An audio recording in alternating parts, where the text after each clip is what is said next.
Hi, good morning. It's Friday morning, and it's Pastor Pete Seiferth here, Northminster Presbyterian Church, with your devotional moment. I wanted to read this scripture from the Apostle Paul in 1 Corinthians. It might be familiar to you. It says, "If I speak in the tongues of men or of angels, but do not have love, I am only a resounding gong or a clanging cymbal." That's 1 Corinthians 13:1. And maybe you've heard this read at weddings or in other kinds of contexts. But it's kind of interesting to think about that if we are speaking to others, or if we're trying to share our lives with someone, and we have any other kind of motivation besides love, then our communication is ineffective. It's going to fall flat. It's going to just be noise, like a clanging cymbal. Not even a really great noise. Apologies, of course, to the percussionists out there. I'm not saying that cymbals are a bad noise, but a clanging cymbal probably is a bad noise. So how do you want your speech to be known? I read a headline today I got in my email box from Barna, which does a lot of research, especially around religious life in the United States. And the headline of the study that they had done, as the kids today would say, I was shook. And this is it. It says, white Christians have become even less motivated to address racial injustice. White Christians, even less motivated to address racial injustice. And I had to read this because I said, how could that be?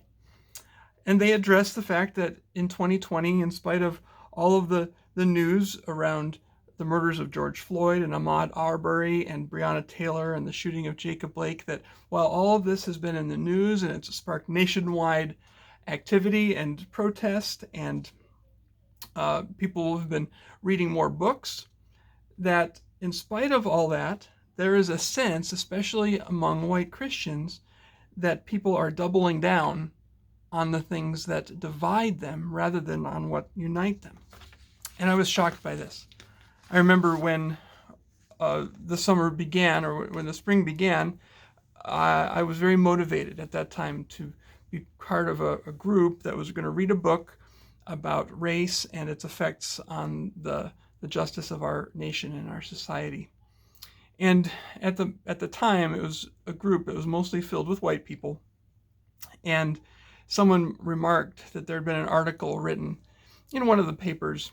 It was an op-ed by a black person that said, yes, when racial injustice happens in the United States, white people, they join book clubs, while black people struggle and try to find and work for justice themselves.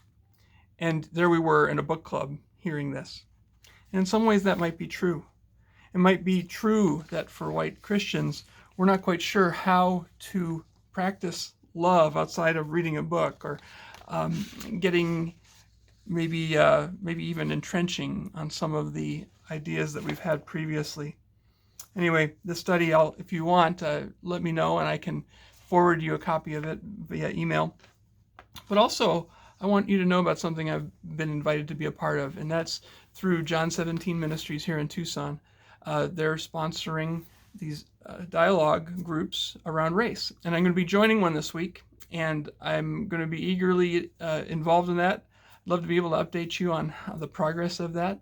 It's an interracial group, and we're going to talk about race, and so I'm excited about what I'm going to learn. I understand that I'll probably do a lot of listening and maybe not a lot of talking. But if I do talk, I hope that it's with love and it's not a clanging cymbal noise. What about you? What's something that you are motivated to do to address racial injustice in your life? Leave it in the comments. Maybe post on our online Facebook group, Northminster Online, or via our YouTube comments below. I'd love to know, what is it that you're doing to address racial injustice, or are there questions that you have around it? It might be that it seems political. It seems like it's not the right time to do this, or it might seem this or this or this.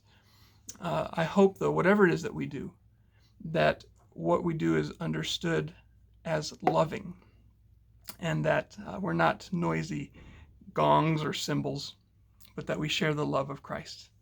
All right, happy Friday to you. Have a wonderful weekend. God bless you.